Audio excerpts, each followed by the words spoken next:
ఒకవైపు చర్లపల్లి జైల్‌లో right side party వాళ్ళుంటారు. అవును. మీలాంటి మహానది బ్యారక్.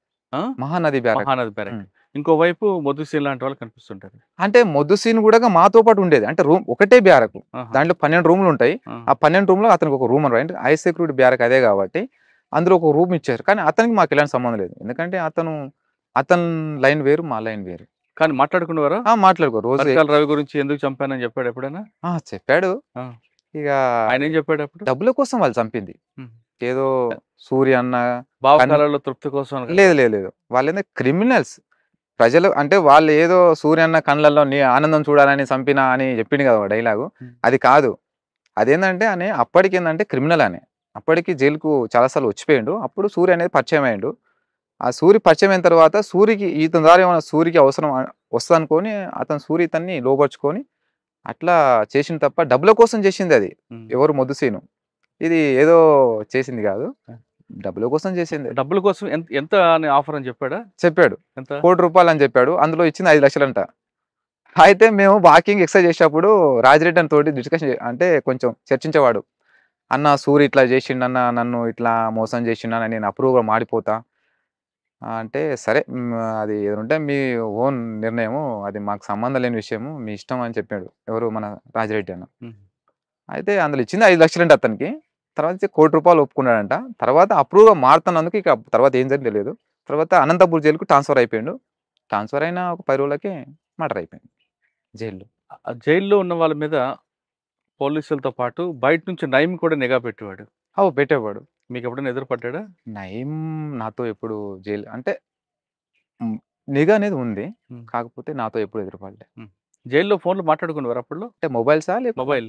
మొబైలు అంటే మేము మాట్లాడేది గాదు. హ్మ్. ఇగ వేరే వాళ్ళంటే వేరే వాళ్ళు గూడా తక్కువ. అది గూడా ఇప్పుడైతే అట్లాంటిది ఏం లేదు. అట్లా ఫోను సౌకర్యం ఏమి ఉండదు. కానీ ఎప్పుడైనా పరిటాల రవి ₹5,00,00,000 మర్డర్ కోసం పరిటాల రవి మర్డర్ చేశాను, ఒప్పుకున్నాను కాంట్రాక్ట్ అని చెప్పాడు గదా! అవునవును. నేను. డబ్బులు రాలేదు కాబట్టి కోపంతో ఆయన ఏమైనా మాట్లాడాడా? కోపంతోని మాట్లాడేటోడు. సూరి నాకు మోసం చేశాడని గాని మోసం చేసి వేరేవేం చెప్పేవాడా? అదే సూరి మోసం జేషిండు గదా! నేను అప్రూవ్‌గా మారిపోతా. అంటే నేను కోర్ట్‌లో ఇతనే చంపించాడని జెప్పేసి చెప్తాను అన్నాడు ఆ మాట అయితే. హ్మ్. బట్ అంటే చర్చ జరిగేది. ఎందుకంటే మార్నింగ్ పూట ఎక్సర్సైజ్ చేసుకుంటా ఏదో డిస్కషన్ అయితుండే కాబట్టి హ్మ్. ఇనేదనమాట. కానీ మీరెవరు సమర్థించారా? వదిలిపెట్టారా? మేము సమర్థించం గదా! ఎందుకంటే వాళ్ళు క్రిమినల్ యాక్టివిటీస్‌లో ఉన్నవాళ్ళు మాకొక సిద్ధాంతం, మాకొక లక్ష్యం ఉంది కాబట్టి అట్లాంటివి మేము సమర్థించం. హుహు. మేము వ్యతిరేకిస్తాం మేము. సో, ముదిసిన్‌తో నన్ను మాట్లాడొద్దంటావు. అంటే చెప్పేవాడనమాట చెప్పేవాళ్ళు. ఆ! అయితే ముదిసిన్ నన్ను బాగా అంటే దగ్గర తీసేవాడనమాట. ఎందుకు? అంటే బయటికెళ్తే ఈయనకేమైనా ఉపయోగపడతాడేమో అనేది. ఓహ్! అయితే నాకు ఆ విషయం అంటే మనది ఫ్రెండ్‌గా మాట్లాడతాం అంతే ఎవరైనా సరే. అయితే పార్టీకి అర్థమైందనమాట లోపట. అతనితో ఎక్కువ మాట్లాడొద్దని జెప్పిర్రు. హ్మ్. ఎందుకంటే చెప్పాడంటే, "నీవు రేపు బెయిల్ మీద పోతే నిన్ను బయటేమైనా యూజ్ చేసుకుంటారు. మనం తప్పుదారి పట్టిన వాళ్ళం అయితాం. వద్దంటే ఇక దూరం ఉండు." జైల్‌లో ఎంతక బయటకొచ్చారు. బెయిల్ మీద వచ్చారా? 2 సంవత్సరాలు జైల్‌లో ఉన్నా. 2 సంవత్సరాలు జైల్‌లో ఉండి అప్పటికి నా మీద 18 కేసులు పెట్టారు. ఆ 18 కేసులు గూడా ఒక 14 కేసులు కొట్టేసుకొని మిగతా 4 కేసులు బెయిల్ మీద బయటకొచ్చాను. బెయిల్ మీద బయటకొచ్చిన తర్వాత మరి బాబునూరు కోర్ట్‌కెందుకొచ్చేవారు? అప్పటికేందంటే పార్టీ కాంటాక్ట్స్ కోసం నేను తిరుగుతున్నా అనే అది చెప్పా గదా! అప్పటికేందంటే ఒక టీమ్ అంటే అక్కడ ఈ పంతు నాయక్ అని ఎవరైతే ఉన్నారో ఎంపీపీ అమన్గల్ అతన్ని పార్టీ చంపేసింది. మీరున్నారా అందులో? అందులో నేను లేను. నేను పార్టీ లింక్ కోసం నేను ఎతుకుతున్నా అప్పటికి. నాకు అసలు చంపుతారనే ఉద్దేశం నాకు తెలియదు. కాకపోతే చర్చ నడిచిందంతే. అంటే అతని గురించి రిపోర్ట్ నాకు తెలుసు గానీ, అతను చంపుతారన్న విషయం నాకు తెలియదు. అంటే ఆ సంఘటనలో మీరు లేరు. లేరు. కానీ మరి మీ మీద కేసుంది గదా! అందులో. అది నేను అరెస్ట్ అయినా కాబట్టి నా మీద మోపారు. ఓహ్! ఇప్పుడు ఆ కేస్ అయిన వాళ్ళు సరెండర్ అయిపోయారు. ఆ కేస్ చేసిన వాళ్ళు. నేను అరెస్ట్ అయినా కాబట్టి ఆ కేస్ అంతా కూడా నా మీద దొబ్బేసిర్రు. హుహు. దాంట్లో ఏ నేను. అసలు అవును. నేను ఆ కేస్ అయినప్పుడు నేను కల్లకూరు తిరిగి లేను నేను. ఎక్కడ రంగారెడ్డి డిస్ట్రిక్ట్‌లో ఉన్నా నేనప్పుడు. అది పార్టీ కాంటాక్ట్ కోసం నేను అక్కడికెళ్ళినా నేను. కానీ అతను చంపుతాడన్న విషయం నాకు తెలీదు. కాకపోతే అతని గురించి కొంచెం చర్చ నడిచింది పార్టీలో. ఎందుకు ఆయన్ని చంపాలనుకున్నారు? ఆయన ఒక లంబాడి సామాజిక వర్గం వ్యక్తి గదా! అవునవును. మరి ఆయనకి చంపితే మీకు పార్టీలో ఆదరణ గ్రామాల్లో మీకు అయితే ఆదరణ పోతది గదా! కరెక్టే. ఇదే డిస్కషన్ నేను గూడా చేశాను సార్. అంటే మీరు చెప్పినట్టుగానే అతని మీద ఏందంటే కల్వకుర్తి ఏరియాలో సీరియస్ ఎలిగేషన్స్ ఉన్నాయి ఆయన మీద. అలా ఏంటవి? ఎలిగేషన్స్ ఏంటంటే అతనేందంటే అంటే గిరిజన భూములైతే ఏవైతే ఉంటాయో, ఆ భూములన్నీ గూడాగా వాళ్ళని బెదిరించి, వాళ్ళని కొనుగోలు చేసి, తక్కువలో కొనుగోలు చేసి ఆయన రియల్ ఎస్టేట్ దందా చేసేవాడంట. తర్వాత వచ్చేసి ఈ ఎస్టీ అమ్మాయిల మీద బాగా లైంగికంగా వేధింపులు, తర్వాత వాడుకునేటోడు. అతను వాడుకోవడమే కాకుండా, ఆ అమ్మాయిలని తీసుకపోయి ఎమ్మెల్యేల దగ్గర కొంతమంది ఎవరైతే ఈయనకు అనుకూలంగా ఉండే ఎమ్మెల్యేల దగ్గర తీసుకుపోయి అంటే వాళ్ళకి ఎట్లా అంటే వాళ్ళకు ఉద్యోగాలు ఇప్పిస్తాను, అవి ఇప్పిస్తాను అని చెప్పి వాళ్ళని తీసుకుపోయి మోసం చేసి వాళ్ళని ఆ రకంగా వాడుకునేటోడు. అక్కడ అక్కడ గిరిజనులు చెప్పారు. అంటే ఈ లంబాడీసే చెప్పేటోళ్ళు. అయితే మరి ఏం చేద్దాం ఏందనేది పార్టీ అంటే ఈ విధంగా ఎలిగేషన్స్ అయితే ఆయన మీద ఉన్నాయి. కాబట్టి పార్టీ చంపాలా? వద్దా? అనేది ఇక పార్టీ నిర్ణయం అది. ఎలా జరిగింది ఉండొచ్చు ఆ సంఘటన? సార్. ఆ సంఘటన ఎలా జరిగుండొచ్చు?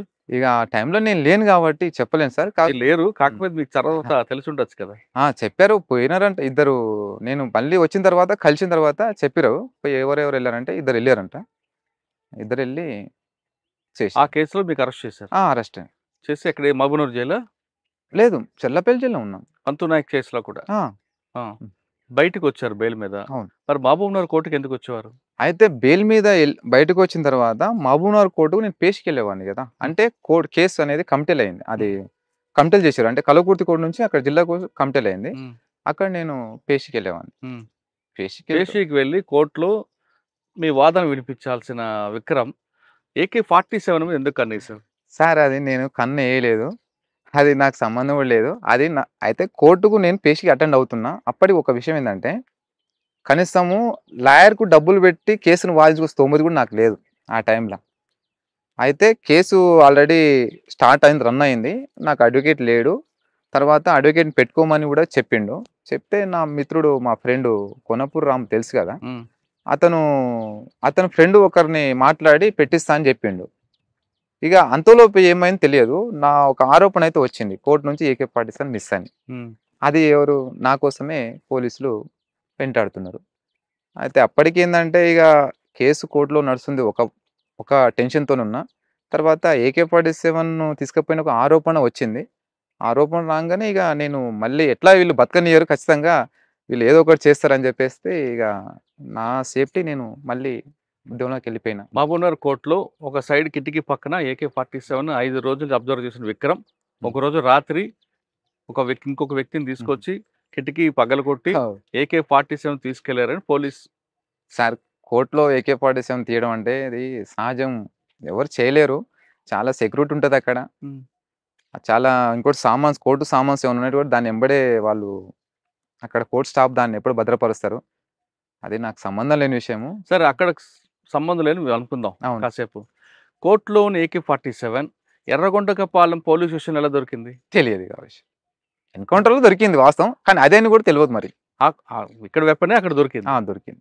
ఎలా దొరికుండొచ్చు? ఇక తెలియదు. పోలీసు వాదన ఏందంటే కోర్ట్‌లో ఉన్న వెపన్ తీసుకొని నల్లమల వెళ్ళిపోయి అక్కడ మరొక పార్టీని కలిసి పార్టీని కలిసింది వాస్తవమే. ఆ!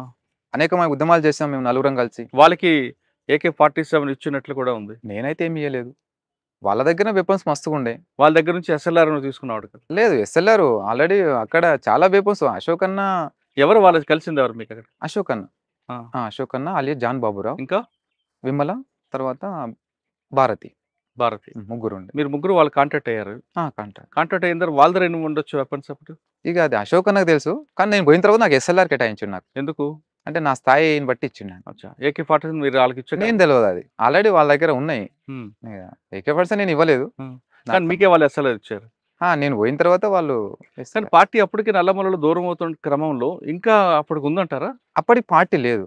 కానీ ఈ ముగ్గురు మాత్రం వాళ్ళు అక్కడ ప్రజలతోనే ఆదివాసీ ప్రజలతో, మత్స్య కార్మికులు అక్కడ ఉన్న ప్రజలతోటి వాళ్ళు కలిసి అక్కడనే 7 సంవత్సరాలు ఉన్నారు వాళ్ళు.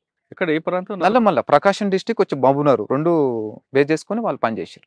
AK-47 తీసుకెళ్ళి వాళ్ళకి ఇవ్వబట్టే వాళ్ళు మీకు నమ్మి SLR ఇచ్చారని, హ్మ్. ఇంకొక పోలీస్ ఇచ్చిన సమాచారంతో వాళ్ళ ముగ్గురిని మీరు చంపి సరెండర్ అయిపోయారని వాదన ఉంది. అవన్నీ ఫాల్స్ ఎలిగేషన్స్. వాళ్ళ ముగ్గురు ఎలా చనిపోయారు? అశోక్, భారతి. ఎన్‌కౌంటర్‌లో చనిపోయారు వాళ్ళు. ఎన్‌కౌంటర్‌లో నేను కూడా ఉన్నా గదా! ఎలా జరిగింది అసలు? ఎన్‌కౌంటర్ అది చాలా సరే ఎన్‌కౌంటర్ చెప్పండి ఎలా జరిగింది? ఆ ఎన్‌కౌంటర్ చాలా పెద్ద చాలా ఎన్‌కౌంటర్‌లో ఉన్నా సార్ నేను. చాలా ఎన్‌కౌంటర్‌లో విరోచితంగా నేను ఫైట్ చేసినా. కానీ ఆ ఎన్‌కౌంటర్‌లో అదే నాకు స్పెషల్. ఏంటో? ఎందుకంటే అది అంటే చాలా సేపు దాడి జరిగింది. అందులో ముగ్గురు చనిపోయారు. అంటే నేను ఏ ఎన్‌కౌంటర్‌లో ఉన్నా కూడా ఎవరు చనిపోలేదు. కానీ ఆ ఎన్‌కౌంటర్‌లో మాత్రం ముగ్గురు అసలు ఆ చనిపోయారు. రోజు ఏం జరిగింది చెప్పండి? అప్పటికేందంటే సార్ మేము బాగా ఎండాకాలం. తొలకరి వర్షాలు స్టార్ట్ అంటే మే లాస్ట్ ఎండింగ్. హ్మ్. అంటే అప్పటికి ఎలక్షన్‌లు నడుస్తున్నాయి. సార్వత్రిక ఎలక్షన్‌లనేవి స్టార్ట్ అయినాయి. అప్పుడేందంటే మా కోసం కొన్ని వేల బలగాలు తిరుగుతున్నాయి మా కోసం.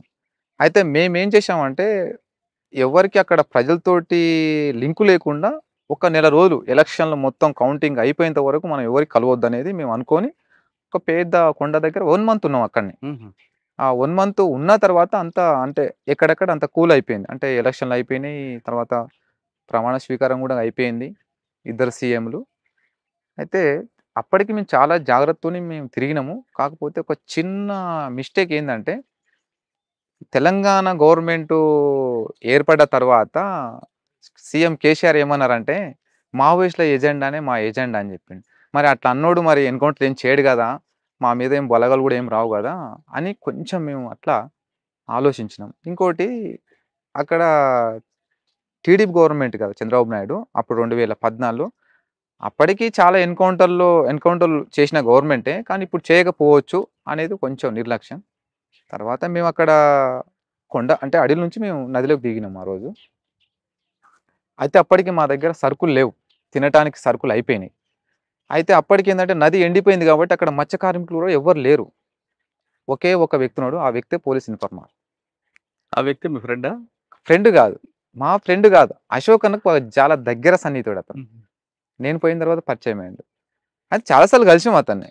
కలిసి మాట్లాడినాం గానీ ఇగ తర్వాత కొండ మీద నుంచి మేము కిందకి దిగిన తర్వాత ఒక ఆవుల మంద ఉండే. ఇతన్ని ఇద్దరిని కలిసి అశోక్ అన్న ఉండి లింగాల గట్టు ఉంటది పక్కలో.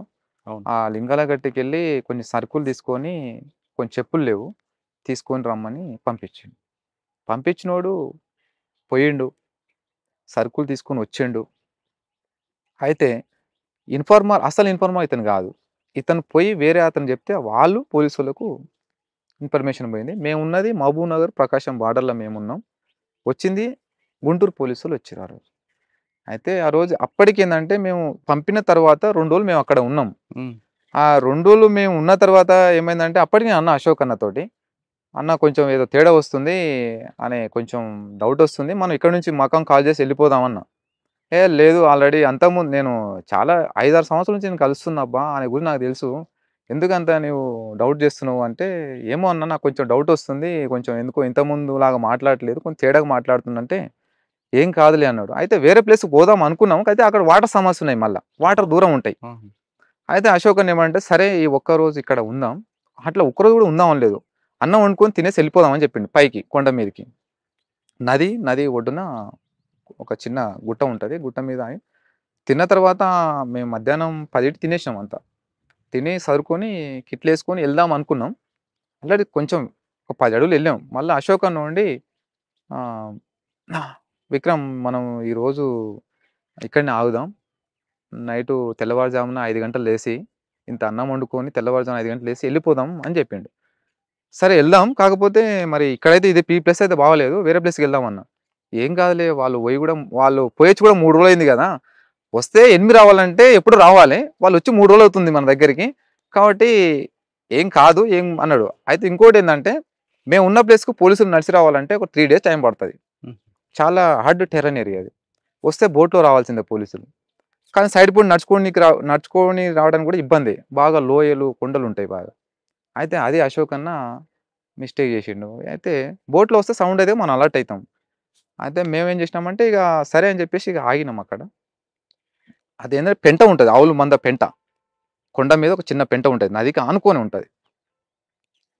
అయితే భారతి మా మహిళా కామ్రేడ్‌ని "నీవు అబ్జర్వేషన్ చేస్తూ ఉండు కూర్చొని" అశోక్ అన్న చెప్పిండు. సరే అప్పటికి మేము వెపన్స్ అన్ని క్లీన్ చేసుకొని అశోక్ అన్న అటు ఉన్నాడు. విమల అట్లా ఉన్నది. నేను ఇట్లా ఉన్నా. అయితే ఆ కొండ పైన పెద్ద కొండ ఉంటది నదికి దిగి. ఆ కొండ దిక్కు ఇటు తలకాయ పెట్టి చూసుకుంటూ నేను ఉన్నా. అప్పుడేందంటే అప్పుడే మధ్యాహ్నం 11:55 నిమిషాలవుతుంది. అప్పటికి ఆంగ్లంలో వార్తలు ఇన్నాం. ఇని మళ్ళా పక్కకు పెట్టేసి ఇట్లా కొంచెం ఒరిగినాం అంతే. కునుకు తీస్తున్నాం అంతే. ఆల్రెడీ అశోక్ అన్న ఎళ్ళిపోయిండు. నిద్రకెళ్ళిపోయిండు. విమల గూడా నిద్రకెళ్ళిపోయింది. భారతి మాత్రం కూర్చొనుండే. ఇగ తర్వాత నేను గూడా ఏందంటే కొంచెం అప్పుడప్పుడే నిద్ర పడుతున్నా. పోలీసులు అయితే ఇక వాళ్ళు ఫైరింగ్ ఓపెన్ చేశారు. హ్మ్. దగ్గరికి వచ్చి ఫైరింగ్ ఓపెన్ చేశారు. ఫైరింగ్ ఓపెన్ చేయంగానే ఇక నేను అనుకున్నా ఆల్రెడీ పక్కా సమాచారంతోటి వచ్చిర్రు కాబట్టి ఇక కష్టం. హ్మ్. ఇక మేము ఎక్కడ వెళ్ళటానికి కూడా అక్కడ మనకు లేదు, దారి లేదు. ఇక నేనేం అక్కడ మేము ఉన్న దగ్గర కవర్స్ లేవు మాకు. అంటే పొజిషన్ తీసుకొని ఫైర్ చేయాలంటే మాకు రాళ్ళు గాని ఏం లేవు. కొంచెం ఓపెన్ ఉంటాయి, చెట్లు ఉంటాయి అంతే.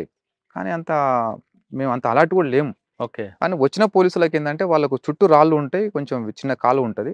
వాళ్ళు దగ్గర దాకా వచ్చి బ్రష్‌లో కొట్టేసిర్రు. కొట్టంగానే ఫస్ట్ మా మహిళా కామ్రేడ్ పడిపోయిందామె. పడి అశోక్ దిక్కు పడిపోయింది. నేను ఫైరింగ్ ఓపెన్ చేసిన.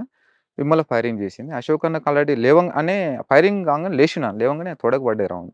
ఆనే పండుకొని ఆయన చాలా సేపు ఫైర్ చేసిండు. ఒక చాలా సేపు బ్రష్‌లో కొట్టిర్రు. అయితే నేననుకున్నా గదా! ఇప్పుడు యు ఆకారంలో వాళ్ళు ఫైర్ చేస్తున్నారు. కాబట్టి నేను పోతే నదిలోకి పోవాల్సిందే. కాబట్టి నాకు వేరే మార్గం లేదిగ. వాళ్ళు ఫైరింగ్ చేస్తా ఉంటే ఒక 3 సెకండ్ ఫైరింగు కొంచెం బందయింది. బంద్‌గా నేను లేసి ఇగ బెండ్రన్న ఉరికినా ఇగ. అక్కడ ఏం జరిగి ఇంగ వాళ్ళు అందరూ చనిపోయారో లేదో నేను చూసుకోలేదిగ. నేను నదిలో నుంచి నది దుంకి నాకు ఒకటే మార్గం అక్కడ. నదిలో దుంకి అక్కడ దాటుకుంట అంటే ఈదుకుంటనే ఎళ్ళిపోవాలి. ఇగ లేదంటేనేమో ఇగ చనిపోవడం. రెండే నాకు ఆప్షన్ అక్కడ. సరే అని చెప్పి నదిలో కిందికి డౌన్‌లో పోస్టాలకు ఆల్రెడీ ఇగ కిందికొచ్చిన. అప్పుడు నేను దిగుతుంటే ఆల్రెడీ ఒక